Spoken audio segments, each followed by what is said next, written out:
আসসালামু আলাইকুম। আলহামদুলিল্লাহ আলহামদুলিল্লাহ আলহামদুলিল্লাহ। দোয়া দোয়া ভাই, দোয়া করি একটু। আপনারাও দোয়া করেন আর ভিডিও শেয়ার করবেন। যত বেশি শেয়ার করবেন তত বেশি মানুষের সামনে যাবে। আর সবাই দুই হাত তুলে দোয়া করি, কারণ একটু আগে ইরান যে ঘটনা ঘটাইছে আর ইসরায়েল থেকে যে বার্তা আসছে, এখন পর্যন্ত অনেকটা ধোঁয়াশা আটকায় আছে। নিহু কি আসলে মরে গেছে কিনা আল্লাহ ভালো জানে। তো আমাদের ইরানের সর্বোচ্চ নেতা যখন আমরা সেম ঘটনাটা বললাম, আমিও নিউজটা করেছিলাম যে না, তিনি নিরাপদে আছেন, ইরান স্বীকারোক্তি দেয় নাই। এখন ইসরায়েলও সেম স্টাইলে স্বীকারোক্তি দিচ্ছে না, হতে পারে বাইচা আছে, আবার শেষও হয়ে যেতে পারে।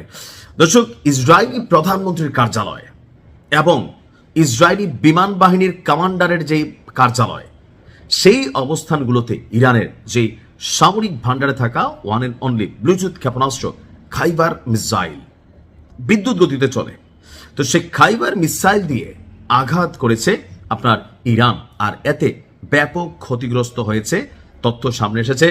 অবস্থান নিহুর এখন পর্যন্ত স্পষ্ট না। নিহু কি এই অভিযানের সময় তার কার্যালয়ে ছিল, তার বাসভবনে ছিল? তথ্যসূত্র বলছে ছিল। যদি থেকে থাকে তাহলে এই মুহূর্তে হয়তোবা ওই পারের পথে, আর যদি না, গোয়েন্দা সংস্থাগুলোর তথ্য থাকে বা সামহাও বুঝতে পারে যে ইরানের হাতে যে মেশিনারি যা আছে এটা চাইলে যে কোনো জায়গায় ইসরায়েলের নিয়ে খেলতে পারে, তো সেই ক্ষেত্রে হয়তো ভিন্নতা থাকতেও পারে। তবে আমরা দোয়া করি যেন ঘটনা সত্যি হয়।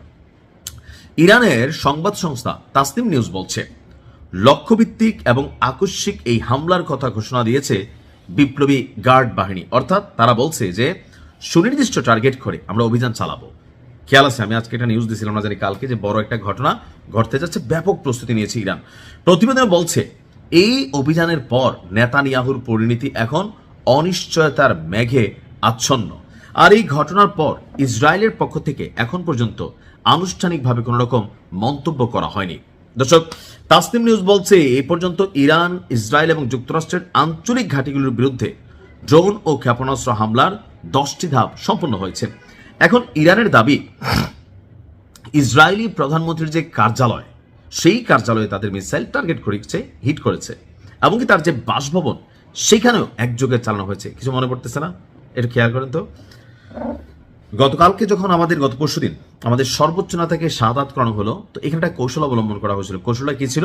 যে একযোগে ওনার কার্যালয়, ওনার বাসভবন বা সম্ভাব্য যেই যেই জায়গায় তিনি থাকতে পারেন, গোয়েন্দা সংস্থা সিআইয়ের তথ্য, এই সবকিছু মিলাইয়া তারা কিন্তু একসাথে একটা সিরিজ অভিযান চালাইছিল, যেন এ থেকে যদি তিনি বিয়ে যান বি শেষ হবে, বিয়ে থেকে সি যান সি শেষ হবে, যেখানেই হোক কোথাও না কোথাও তো আছে।